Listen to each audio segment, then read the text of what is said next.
আল্লাহ তাআলা শহীদ উসমান হাদিকে জান্নাতুল ফেরদৌসের সর্বোচ্চ মাকাম দান করুক, আল্লাহুম্মা আমিন। শহীদ উসমান হাদি তার অসংখ্য বক্তৃতায় বলেছিল, জান দিব কিন্তু জুলাই দিব না।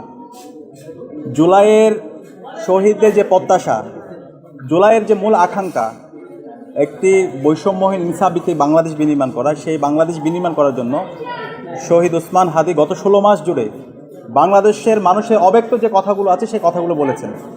তার প্রত্যেকটা বক্তৃতায় আপনি দেখবেন তিনি বলেছেন ইনসাফ কায়েম করতে হবে, কোনো ধরনের জুলুম করা যাবে না, আপনার যদি শত্রুও হয় শত্রুর প্রতি ইনসাফ করতে হবে। এবং তার সকল বক্তৃতায় তিনি সবসময় সাংস্কৃতিক আগ্রাসনের বিরুদ্ধে কথা বলেছেন, কালচারাল ফেসিবাদের বিরুদ্ধে তিনি কথা বলেছেন, তিনি ভারতীয় আধিপত্যবাদের বিরুদ্ধে কথা বলেছেন, আগ্রাসনের বিরুদ্ধে কথা বলেছেন। এবং গত 16 বছর জুড়ে বাংলাদেশে যে সকল প্রতিষ্ঠানগুলোকে ভেঙে চুরমার করে দেওয়া হয়েছে, রাষ্ট্র যে একটা কার্যকর অবস্থায় নেই, সেই ব্যর্থ রাষ্ট্রের কথাগুলো তিনি বলেছেন।